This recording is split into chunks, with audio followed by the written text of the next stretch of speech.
Okay, this junk 93 Blazer happens to be my dad's, and he had a couple issues.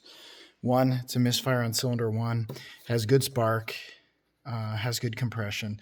Kind of hard to verify fuel, right? So I came in to pursue this spider injector. The other symptom is, especially when it gets hotter, it just starts breaking up, almost kind of like it's losing spark. He thought it was losing fuel just based on his old school carburetor experience, but to me, it really felt like spark. I did a spark test. It seemed like it was getting spark, but as it got hotter, it seemed like maybe it was diminishing. So my first suspect was the coil, but when I popped this upper intake off to go after the injector, I figured, let me inspect everything visually. And I tugged on this wire. It felt a little bit weird. So I just cut some of the tape off, and there was definitely a previous wire repair done here, and it was just taped up. And so if you look at all these wires, they're corroded, and that's going to make high resistance. And why that's critical is this distributor will generate the primary ignition signal, send that to the coil. The coil will basically take that source voltage, right? So like in this case, it's not running, so it'd be 12.6 or so, right? But when it's running, let's call it 14 volts because it's running really off the alternator. It should put out 14 volts.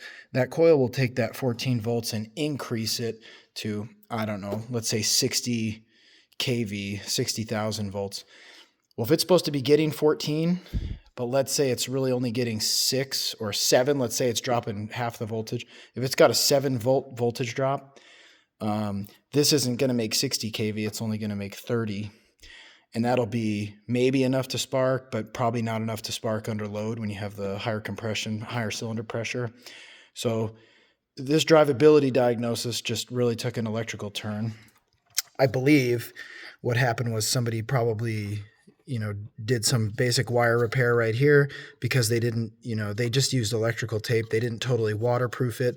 This becomes high resistance. This becomes a voltage drop. That primary voltage drop becomes an underperforming coil. And so actually this truck doesn't need any parts to fix that.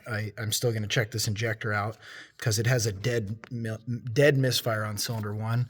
But this breaking up intermittently and stumbling and stalling, I think just found it. So kind of started as A8, L1, kind of ended as a straight up A6, how to perform proper wire repair. So let me fix this with a heat shrink butt connector, make sure it's totally sealed, not just taped. All right.